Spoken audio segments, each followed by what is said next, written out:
Hey guys, this is Nitish and you are watching Hello English, second part of Roktomukhi Neela, the Deadly Diamond. Byomkesh was silent for a few minutes, then spoke to himself. Strange problem. Where could a prisoner hide a stone as big as a cardamom pea? If I was investigating the case, I may have found it and could have won the reward. In the middle of Byomkesh's soliloquy, we heard footsteps on the stairs outside. I sat up. That must be a client. Byomkesh listened attentively and said, "Old man, costly shoes. They can be heard even on this rainy day. Probably roams around in carts, so he is wealthy. He limps a little." Suddenly, in an excited voice, Byomkesh said, "Ajit, look out of the window and see if a huge Rolls Royce is standing at our door." "Yes, then I am right." "What coincidence, Ajit. The person we are speaking of, Maharaja Ramendra Singh, has come to me. Do you know why?" I said excitedly. "I know. I saw the news in the paper. His secretary Haripada Rakshit has been murdered recently. Maybe that's why." There was a knock at the door. Byomkesh welcomed the visitor warmly and reverently. Although I had often seen his photographs in newspapers, this was the first time I had seen him in person. There was no pomp or grandeur surrounding him. He seemed a simple, frail person. There was some problem in his leg for which he limped a little. He was over 60, but his skin was not wrinkled. He had an air of calm dignity. Maharaja smiled questioningly at Byomkesh. He was a little surprised too. "It seems from your expression that you were waiting for me. Did you guess that I was going to visit you? Did you guess that I was going to visit you?" Byomkesh too smiled. "I can't believe my good fortune. But when the police could not solve the murder of your secretary, I hoped that you might ask for my help. But first, please take your seat." The Maharaja sat on a chair and said slowly, "Yes, 5 or 6 days have already passed. The police have been able to do nothing, so I thought I would pay you a visit, hoping that you might be able to help. I had gradually come very fond of Haripada. Besides, the way he died was terrible." The Maharaja stopped a while. "Of course, he was not a saint, but you must be knowing that it is a fancy of mine to bring wayward people on the right path. If you consider him from all angles, Haripada was not a bad person. He was very good at his work. Moreover, his heart was full of gratitude for me. I had received proof of that too." Byomkesh said, "Excuse me, I was not aware that Haripada was not a good man. What evil deed was he involved in?" The Maharaja said, "According to the man on the street, he was a hardened criminal. He had been sent to jail several times. The last time he came out of prison, he met me." Byomkesh said, "Please start from the very beginning. I have read the news in the papers, but it is so inadequate that I could not come to any conclusion. Please assume that I know nothing and relate every detail. That will help me to understand the case." The Maharaja said, "All right, I will do that." Then Clearing his throat, he began. It was about 6 months back, about the middle of February, that Haripada first came to see me.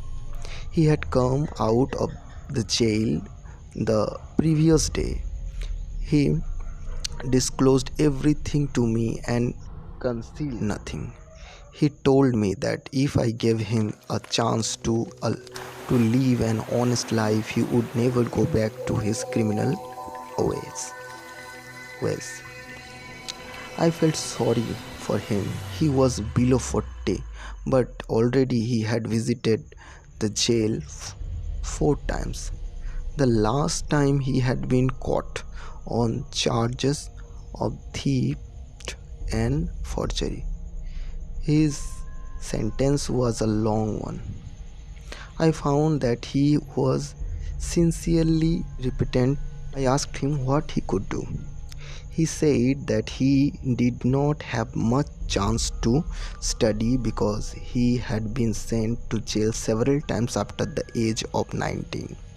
Even then, he had managed to learn shorthand and typing. He assured me that if I employed him, he would serve me faithfully. My heart softened towards Haripada the very first time that I saw him. For some reason, I cannot ignore the appeal of this type of people. So, although I did not need a shorthand typist, I employed him. He rented a small house nearby as he had no relatives. Soon I noticed that the man was very efficient and intelligent. He did things which he was not supposed to do very perfectly. He did a lot of my work in advance. Within 2 months, his services became indispensable to me. I couldn't do without him. Just at that time, my old secretary Avinash Babu died. I appointed Haripada in his place. My employees were not happy about this appointment, but I did not bother. I knew that Haripada was the most suitable man for the job.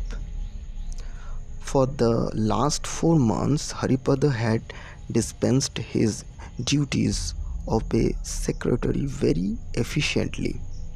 Other employees complained about him, but I ignored them. It is true that Haripada was a jailbird, but I can assure you that at the end he was a changed person.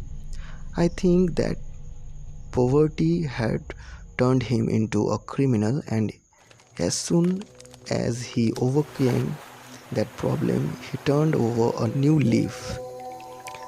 In fact, we should try to reform criminals who have gone to the jails for similar reasons. Anyway, what happened last Tuesday was unthinkable. You must have read about the incident in the newspapers. I got the news in the morning that Haripada was murdered. I informed the police and went to his house myself. He was lying on the floor of his bedroom. The whole room was bespattered with blood. The murderer had cut his throat so mercilessly that even now I shiver to think of it. His windpipe was torn to shreds. You could not have seen a murder committed with such bestial violence. Maharaja stopped for some time and shivered when he tried to recall that moment. Byomkesh asked, "Was there no other wound on his body?" The Maharaja said, "Yes, he was stabbed to death. The doctor said that his throat was cut after he was stabbed. So the murderer must have stabbed him fatally and then cut his throat. How cruel it was. I can't imagine how human beings behave like senseless animals. Everyone was quiet for some time. The Maharaja was probably thinking of animals called human beings. Byomkesh was deep in thought too. Suddenly, I noticed Byomkesh's half closed eyes. I became excited at once. That same expression I had seen it often. There was no mistake, Byomkesh had found a clue. The Maharaja the Maharaja broke his silence and said, I have told you whatever I know. I want you to work together with the police to solve this case. I feel that this cruel murderer should not be allowed to roam freely in society. It is everyone's moral duty to catch him. I hope you don't mind taking up this case. Pankaj said, I have no quarrel with the police. We'll surely work together. Can you tell me the duration of Haripada's last term in jail?